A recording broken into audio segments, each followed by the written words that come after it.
follow-up appointment from last week. Tulog si Jaden. Gutom to. Hungry. Pero dahil siguro umuugoy sa car, nagtutulog. Yan ang ating sitwasyon today. Appointment ni Jaden.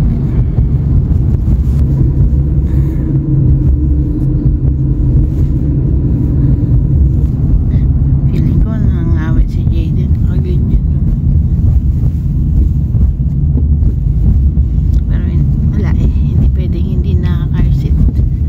It's a law here. Lalo na baby. Talagang hindi mo siya mahawakan. Para hindi siya nahihirapan ng ganito.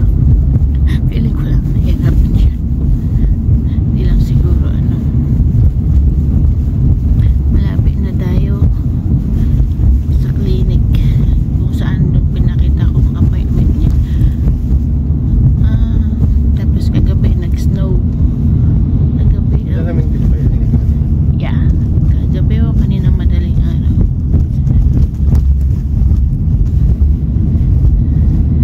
Ano ba? Nakita? No. Yung mga puno, may mga snow. Hindi makita. Masyadong visible. Masyadong makapal. Pero meron na. Ay, meron nakikita.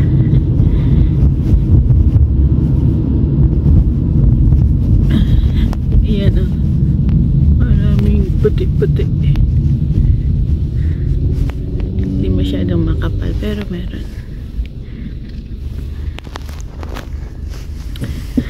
Kapal ng snow. Ito ang snowbank.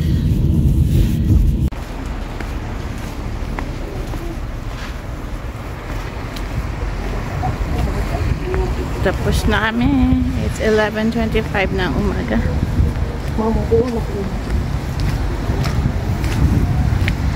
Madali lang appointment. Hindi mo kami naghintay ng matagal.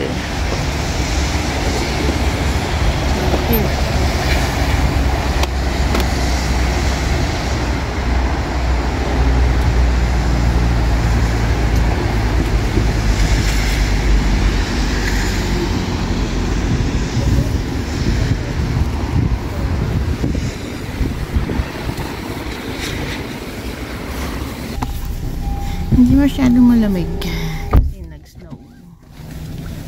Mamaya mag-drop. So uwi na kami ni Jaden, uwi kami ni Daddy.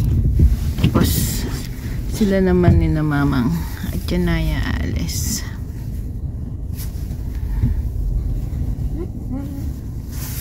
Punta sila ng Service Ontario, Service Canada de. Service Canada.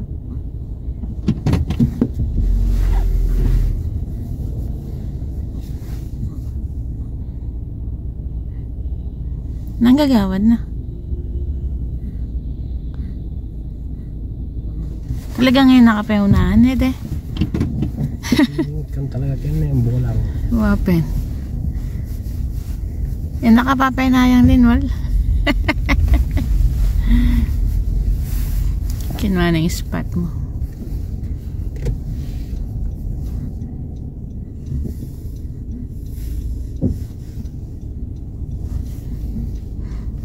Yun lang.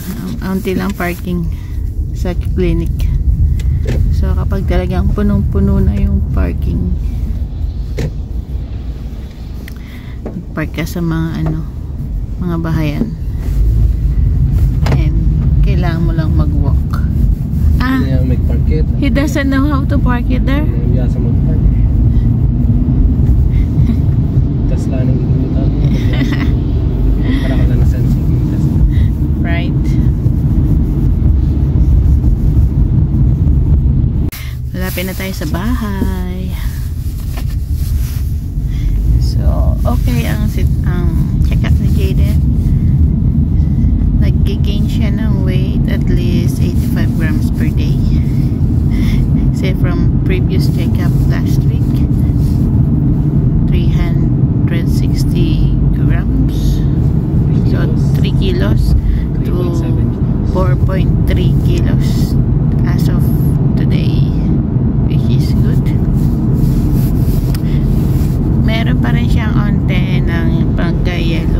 daw ang yellow na yan.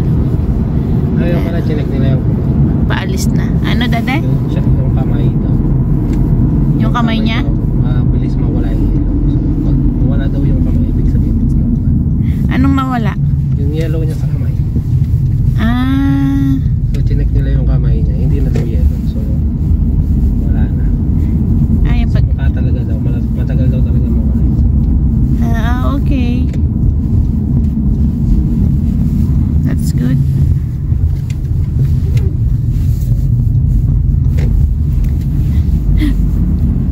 Si daddy ang pumapasok sa loob kasi one parent lang ang allowed. Ano pagkakaiba din? Masikip sa loob ng kwarto? Sa kanila. Bakit kailangan isang parent lang?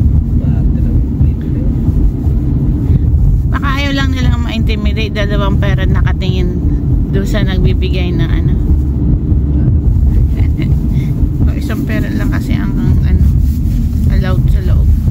Yung isa naghihintay sa labas. Kaya yung iba, talagang isang parent lang dumarating, no, de? Unless may ibang mga anak.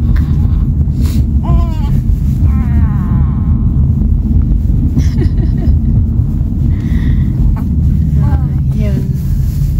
Yung sa mukha daw ng pagkayelo, matagal daw talagang maalis. Pero okay naman siya. There's nothing, thing to worry. Kasi okay ang lahat. Grand na naman siya. Gutom siguro. Kanti lang nadidi niya eh. Baka naiinis na siya sa pet niya, de. Tagpupo eh. Hindi na namin siya pinalitan kasi malapit lang naman yung bahay. 25, 38. So 8 to 12 minutes nasa bahay na.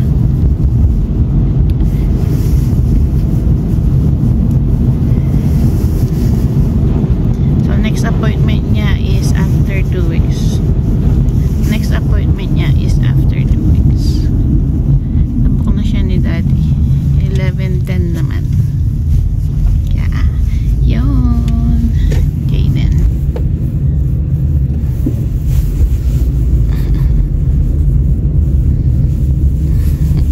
Cute.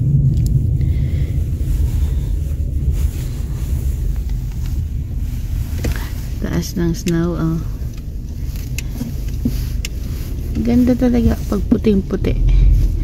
Basta walang parang putik-putik. Oh, ganda. Pero kapag ganyan na, yaki na yaki.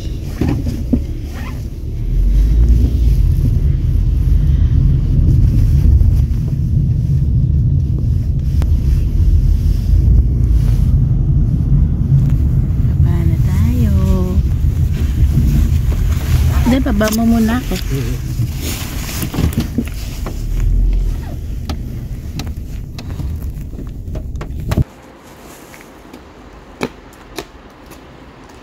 Oo nga. Kalalaba mo. Ay, hindi. Hindi yan ang nilaban mo.